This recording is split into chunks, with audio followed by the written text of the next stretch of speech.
નમસ્કાર મિત્રો, સ્વાગત છે આપ સૌનું ગુજ્જુ હેલ્થ જર્નીના ખૂબ જ ખાસ વિડીયોમાં। મિત્રો, જેમ જેમ માણસની ઉંમર ધીમે ધીમે વધતી જાય છે તેમ તેમ અવારનવાર એ જોવામાં આવે છે કે શરીરના કોઈને કોઈ ભાગમાં કોઈને કોઈ તકલીફ સતત બનેલી રહે છે। ક્યાંક કોઈ વ્યક્તિના ઘૂંટણમાં તીવ્ર ખેંચાણ જેવો દુખાવો અનુભવવા લાગે છે, તો ક્યારેક કોઈના હાથની કાંડામાં અચાનક સોય ભૂકાતી હોય તેવી પીડા શરૂ થઈ જાય છે। ઘણીવાર ગરદનમાં ભારેપણું અને અકડન અનુભવાય છે અને ક્યારેક કમરને થોડીક નમાવતા જ એવું લાગે છે જાણે પૂરો દબાવ એ જ જગ્યાએ રોકાઈ ગયો હોય। ઘણા બધા લોકોના ઘૂંટણ એવા અનુભવવા લાગે છે જાણે તે યોગ્ય રીતે વળી જ ન શકતા હોય, જાણે સાંધાની અંદર રહેલું કુદરતી ચિકાશ એટલે કે ગ્રીસ પૂરી રીતે સમાપ્ત થઈ ગયું હોય। આવી સ્થિતિમાં મોટા ભાગના લોકો મન જ મનમાં પરેશાન રહેવા લાગે છે અને વારંવાર એ જ વિચારે છે કે આખરે તેમના શરીરમાં આ ફેરફાર કેવી રીતે આવી રહ્યો છે અને તેનું વાસ્તવિક કારણ શું હોઈ શકે।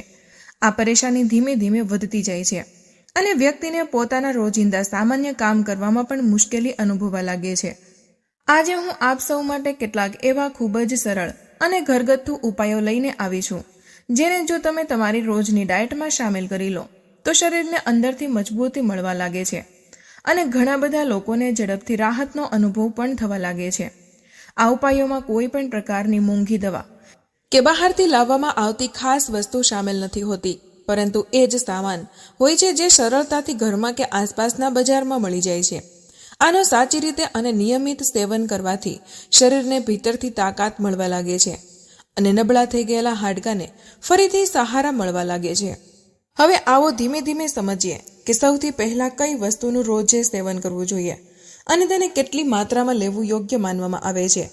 સૌથી પહેલી વસ્તુ જેને રોજે લેવામાં આવે છે તેની માત્રા માત્ર 1 ચમચી રાખવામાં આવે છે।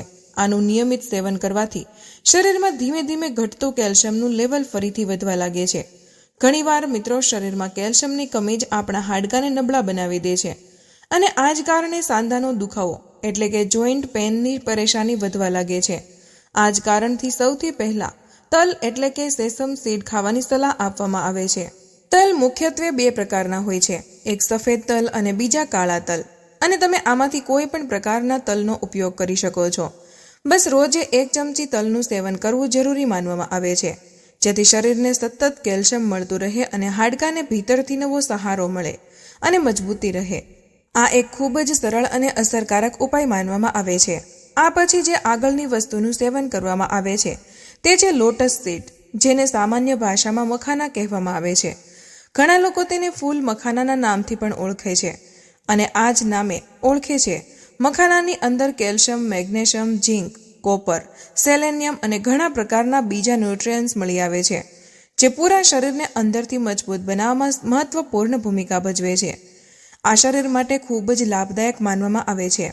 તમે ચાહો તો તલ અને મખાના બંનેને હલકા શેકીને અને પછી ડ્રાય રોસ્ટ કરીને આનો પાવડર પણ તૈયાર કરી શકો છો।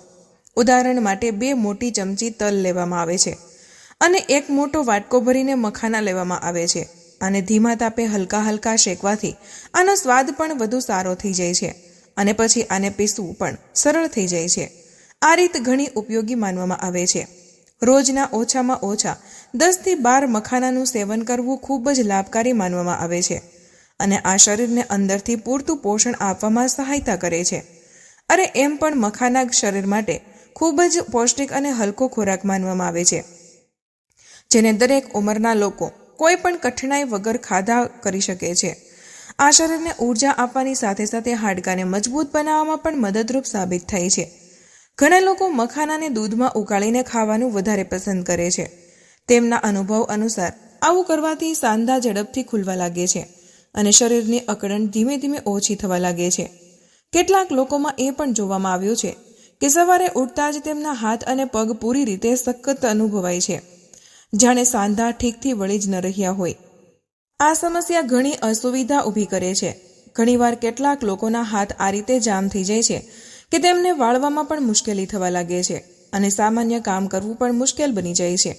આવા કેસોમાં તલ અને મખાનાને સારી રીતે શેકીને પછી ઠંડા કરીને અને ત્યાર પછી પીસીને પાવડર બનાવી લેવો ઘણા લાભકારી માનવામાં આવ્યો છે। આવું પાવડર નિયમિત સેવન કરવાથી શરીરને ભીતરથી મજબૂતી મળવા લાગે છે અને ધીમે ધીમે દુખાવામાં રાહતનો અનુભવ થવા લાગે છે। ઘણીવાર વર્ષો જૂનો હાડકાનો દુખાવો પણ ધીમે ધીમે ઓછો થતો દેખાય છે, જાણે તે પરેશાની પહેલાં ક્યારેય હતી જ નહીં. આ જ તે પાવડર છે જેને ઘણા લોકો પોતાના ઘરમાં બનાવીને સુરક્ષિત રાખે છે અને રોજ આનો ઉપયોગ કરે છે. આ એક ખૂબ જ સરળ અને અસરકારક ઘરગથ્થુ ઉપાય માનવામાં આવે છે. જે લોકો આ પ્રકારના નાના નાના ઘરગથ્થુ ઉપાયોને પોતાની દિનચર્યાનો હિસ્સો બનાવી લે છે, તેમને લાંબા સમયમાં ખૂબ સારા પરિણામો જોવા મળે છે. ઘરમાં સરળતાથી મળતી વસ્તુઓની સહાયથી જ શરીરની અંદર કેલ્શિયમની કમીને ઘણી હદ સુધી પૂરી કરી શકાય છે. આ રીત પૂરી રીતે કુદરતી માનવામાં આવે છે અને શરીરને અંદરથી મજબૂત બનાવવામાં સહાયતા કરે છે. આ પાવડરને લેવાની રીત પણ ઘણી સરળ હોય છે અને આને કોઈ પણ પરેશાની વગર પોતાની રોજની ડાયટમાં સામેલ કરી શકાય છે. એક મોટી ચમચી કે જરૂરિયાત મુજબ 2 મોટી ચમચી સુધી આ પાવડર લઈ શકાય છે. મોટા લોકો પણ આનું સેવન કરી શકે છે અને બાળકો માટે પણ આના ઘણો લાભકારી માનવામાં આવે છે. બજારમાં મળતા રેડીમેડ પાવડરની જગ્યાએ તલ અને મખાનાની તૈયાર કરેલો આ પાવડર વધુ સુરક્ષિત અને વધારે લાભદાયક માનવામાં આવે છે. જ્યારે આની ઉપર ગરમ દૂધ નાખીને આનું સેવન કરવામાં આવે છે, ત્યારે આનો પ્રભાવ વધુ ઝડપથી દેખાવા લાગે છે. આ શરીરને ભીતરથી ભરપૂર પોષણ અને મજબૂતી પ્રદાન કરવામાં મદદ કરે છે. ઘણા લોકોના ઘૂંટણમાં એટલી વધારે પરેશાની થવા લાગે છે કે તેમને સીડીઓ ચડવા અને ઉતરવામાં પણ કઠિનાઈ અનુભવવા લાગે છે. તેમના ઘૂંટણ ઠીકથી વળી શકતા નથી, સાંધા સ્ટીફ થઈ જાય છે અને ચાલવા દરમિયાન પણ ડર અનુભવાય છે. જો સમય રહેતા આ સમસ્યા પર ધ્યાન ન આપવામાં આવે તો આ ધીમે ધીમે વધુ વધી શકે છે. આવા કેસોમાં પણ આ પાવડરે ઘણો સારો પ્રભાવ દેખાડ્યો છે અને ઘણા બધા લોકોને આનાથી રાહતનો અનુભવ થયો છે. દૂધ સાથે આનું સેવન કરવાથી સાંધામાં લવચીકતાપણું વધારે વધવા લાગે છે અને ફ્લેક્સિબિલિટી પણ પહેલાંની સરખામણીમાં વધુ સારી થવા લાગે છે. આનાથી ઘૂંટણની અંદરની ગ્રીસ પણ સ્વાભાવિક રૂપે વધવા લાગે છે અને ચાલવું ફરવું પહેલાં કરતાં સરળ થઈ જાય છે. આ પછી આગળની મહત્વપૂર્ણ વસ્તુ આવે છે પમ્પકિન સીડ એટલે કે કોળાનું બીજ. આ બીજની અંદર ઓમેગા-3 અને ઓમેગા-6 ફેટી એસિડ સારી માત્રામાં હાજર હોય છે, જેને શરીર માટે ખૂબ જ જરૂરી માનવામાં આવે છે. આ જ કારણથી દિવસમાં કોઈ પણ સમયે એક મોટી ચમચી કોળાના બીજનું સેવન કરવું લાભકારી માનવામાં આવે છે. આની સાથે જ 1 ચમચી અળસી એટલે કે ફ્લેક્સ સીડનું સેવન કરવું પણ ખૂબ જ જરૂરી માનવામાં આવે છે. અળસીને હરકે શેકીને ખાવી વધુ સારી માનવામાં આવે છે, કારણ કે આનાથી તેના પોષક તત્વો શરીરમાં વધુ સારી રીતે શોષાઈ શકે છે. આ શરીરને અંદરથી ભરપૂર પોષણ આપવા અને મજબૂતી પ્રદાન કરવામાં સહાયતા કરે છે. ધ્યાન રાખવાની એક મહત્વપૂર્ણ વાત એ છે કે અળસીનું સેવન 2 ચમચીથી વધુ માત્રામાં ન કરવું જોઈએ.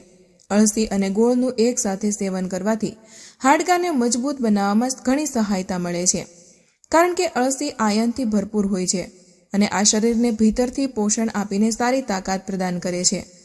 ઘણા બધા લોકોમાં આ વાત સ્પષ્ટપણે જોવામાં આવી છે કે અળસીનું નિયમિત અને સાચી માત્રામાં સેવન કરવાથી શરીરમાં લોહીની કમી ધીમે ધીમે ઓછી થવા લાગે છે. અળસી શરીરને એનેમિક થવાથી બચાવવામાં મદદ કરે છે અને શરીરની અંદર આયર્નનું લેવલ સંતુલિત બનાવી રાખવામાં મહત્વપૂર્ણ ભૂમિકા ભજવે છે.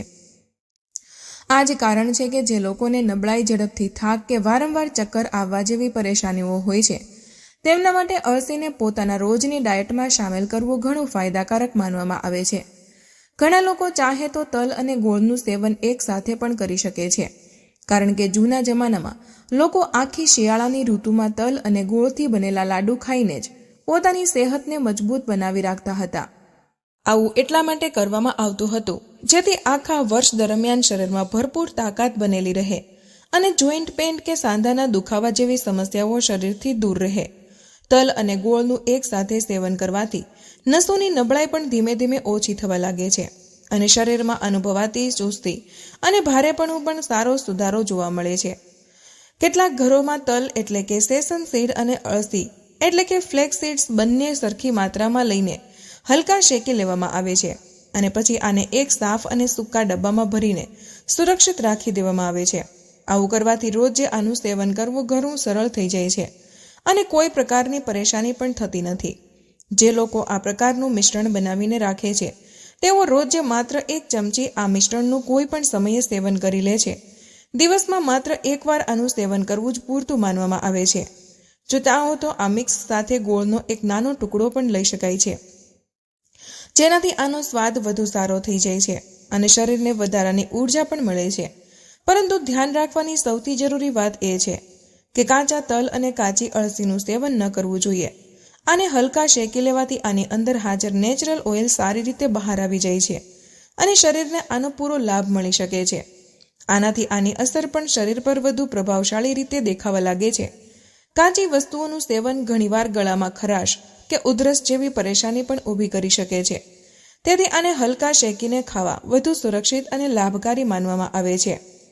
જ્યારે તલ અને અળસીને કડાઈમાં નાખીને શેકવામાં આવે છે ત્યારે આના ઉછળવાના હલકા અવાજ અને તતડવાથી જ તે સમજાઈ જાય છે કે મિશ્રણ સાચી રીતે તૈયાર થઈ રહ્યું છે.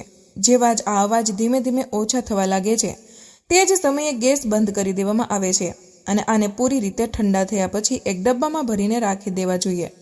આ રીતે તૈયાર કરાયેલું મિશ્રણ ઘણા દિવસો સુધી સુરક્ષિત રહે છે અને આનો ઉપયોગ રોજે સરળતાથી કરી શકાય છે. જે લોકોને વસ્તુઓ ચાવવામાં પરેશાની હોય છે તેઓ ચાહે તો આ તલ અને અળસીના મિશ્રણને પીસીને પાવડરના રૂપમાં પણ તૈયાર કરી શકે છે. આ પાવડરને દૂધ સાથે લઈ શકાય છે અથવા ગોળ સાથે મેળવીને પણ ખાઈ શકાય છે. આ રીત ઘણી સરળ અને ખૂબ જ લાભકારી માનવામાં આવે છે. ત્યાર પછી આગળની વસ્તુ જેને ઘણા લોકો પોતાની ડાયટનો હિસ્સો બનાવે છે તે છે ચણા. શેકેલા અથવા તો ફોડેલા ચણા. સાંજના સમયે જ્યારે હલકી ભૂખ અનુભવાય છે ત્યારે આ ખાવા ખૂબ જ સારા માનવામાં આવે છે. આ શરીરને ઉર્જા આપવાની સાથે સાથે પૂરતું પોષણ પણ ઉપલબ્ધ કરાવે છે. આની સાથે જો ગોળનો એક નાનો ટુકડો પણ ખાઈ લેવામાં આવે તો સ્વાદ વધુ સારો થઈ જાય છે અને શરીરને એક્સ્ટ્રા એનર્જી પણ મળે છે. જો કે જે લોકોને ડાયાબિટીસની સમસ્યા હોય તેમણે અહીં ગોળનું સેવન કરવાથી બચવું જોઈએ અને પૂરી સાવધાની રાખવી જોઈએ. આગળની મહત્વપૂર્ણ વસ્તુ છે ખસખસ એટલે કે પોપી સીડ્સ, જેને શરીર માટે ખૂબ જ લાભકારી માનવામાં આવે છે. રાત્રે સૂતા પહેલા જો ખસખસ ભેળવીને તૈયાર કરાયેલું દૂધ પી લેવામાં આવે તો ઊંઘ સારી, શાંત અને ઊંડી આવવા લાગે છે. આનાથી મગજને પણ આરામ મળે છે અને પૂરા શરીરને સંતોષ અને શાંતિનો અનુભવ થાય છે. જે લોકોને અણઊંઘની સમસ્યા રહે છે અથવા જેમની ઊંઘ રાત્રે વારંવાર ઉડી જાય છે તેમના માટે ખસખસવાળું દૂધ ખૂબ જ લાભકારી અને આરામ આપનારું માનવામાં આવ્યું છે. આ સિવાય ઘણા ઘરોમાં પાણીમાં પલાળીને રાખેલી બદામનું સેવન પણ રોજે કરવામાં આવે છે. રોજે 2 થી 3 બદામ ખાવાથી મગજ અને શરીર બંનેને સારી તાકાત અને ભરપૂર પોષણ મળે છે. આ પ્રકારના નાના નાના અને સરળ ઘરગથ્થુ ઉપાયો જો નિયમિત રૂપે અપનાવવામાં આવે તો હાડકાં, નસો અને શરીરનું પૂરું માળખું લાંબા સમય સુધી સ્વસ્થ અને મજબૂત બનેલું રહી શકે છે. આ ઉપાયો શરીરને અંદરથી પોષણ આપવાની સાથે સાથે ઘણા પ્રકારની પરેશાનીઓથી બચાવવામાં પણ સહાયતા કરે છે. નિયમિત અને સાચી રીતે આનું સેવન કરવાથી શરીરમાં નવી તાકાત, નવી ઉર્જા અને વધુ સારા સ્વાસ્થ્યનો અનુભવ થવા લાગે છે. તો મિત્રો, આજનો વિડીયો અહીં પૂર્ણ કરીએ છીએ. આજની આ માહિતી તમારા દિલને સ્પર્શી હોય તો આ વિડીયોને એક લાઇક જરૂર કરજો, કારણ કે તમારી એક લાઇક અમને વધુ મહેનત કરવાની પ્રેરણા આપે છે. આ માહિતીને તમારા સુધી સીમિત ન રાખતા અત્યારે જ તમારા મિત્રો અને પરિવાર સાથે શેર કરજો. તમારો એક શેર કોઈ માણસને મુસીબતથી બચાવી શકે છે અને તેમના આશીર્વાદ તમને મળશે. આવા જ બીજા સ્વાસ્થ્યપ્રદ અને અસલી નુસ્ખા મેળવવા માટે અમારી ચેનલને હમણાં જ સબસ્ક્રાઇબ કરો અને બેલ આઇકન દબાવવાનું ભૂલશો નહીં, જેથી કોઈ પણ મહત્વની જાણકારી મિસ ન થાય. તમે કયા શહેરથી આ વિડીયો જોઈ રહ્યા છો તે નીચે કમેન્ટમાં જરૂર જણાવજો. મળીએ એક નવા સ્વાસ્થ્યપ્રદ વિડીયો સાથે. ત્યાં સુધી બધા હસતા રહો, મુસ્કુરાતા રહો અને રોજ કંઈક નવું શીખતા રહો, જેથી તમે રહી શકો હંમેશા સ્વસ્થ. ધન્યવાદ.